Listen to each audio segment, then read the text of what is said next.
জানাতেন। আপনাকে ধন্যবাদ। নারায়ণগঞ্জ জেলা প্রশাসন, বন বিভাগ এবং নার্সারি মালিক সমিতির যৌথ আয়োজনে নারায়ণগঞ্জের শহীদ জিয়া হলে এই বৃক্ষ মেলার আজকে আয়োজন করা হয়েছে। আনুষ্ঠানিকভাবে উদ্বোধন করেছেন নারায়ণগঞ্জ জেলার মাননীয় জেলা প্রশাসক জনাব মোহাম্মদ জাহাজুল ইসলাম মিয়া। আমরা যারা বৃক্ষপ্রেমী, আমরা যারা নার্সারি মালিক সমিতির সাথে সম্পৃক্ত, আমরা এই মেলাকে সামনে রেখে নগরবাসীর গাছের যে চাহিদা, সেই চাহিদার দিকে লক্ষ্য রেখে বনজ, ভেষজ এবং কাঠ জাতীয় গাছের বেশি বেশি আমরা উত্তোলন করেছি এবং আমরা চাই এই নগরবাসী বেশি বেশি করে গাছ ক্রয় করবে। বিশেষ করে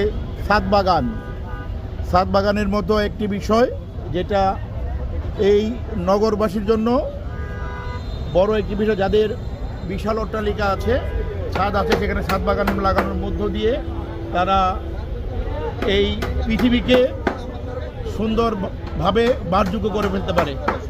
আমি একটা প্রশ্ন করি, সেটা হলো ছাদ বাগানটা আসলে কিন্তু এখন এটার কোনো বিকল্প নাই পরিবেশ নিয়ন্ত্রণে, কারণ এটা খালি পড়ে থাকে। এটা যদি একটু সচেতন হই আমরা, তো এই ব্যাপারে আপনারা সিটি কর্পোরেশনকে কোনো পরামর্শ দিচ্ছেন কি না? কারণ আমি অতীতে জানছি যে তারা একটা রেয়াতি দিবে ট্যাক্সের উপরে বা এই ধরনের উদ্বুদ্ধকরণ আর কি।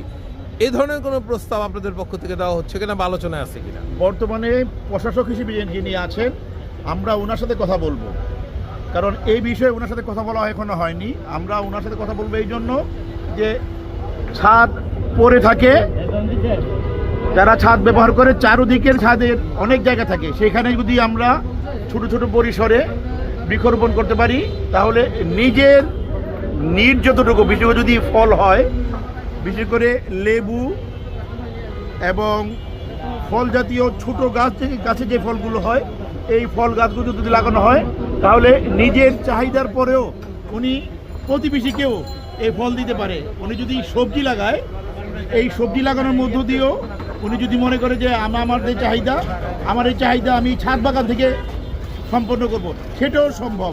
অবশ্যই আমরা নারায়ণগঞ্জ সিটি কর্পোরেশনকে বলবো যে যদি এই নগরবাসী যার ছাদে ছাদ বাগান করবে, তাহলে তাদেরকে এই রাজস্ব আদায়ের ক্ষেত্রে কোনো সহযোগিতা করা যায় কিনা, এই বিষয়টি আপনি একটি ভালো কথা বলেছেন।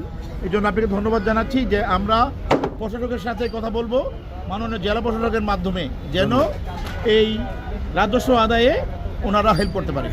ধন্যবাদ আপনাকে।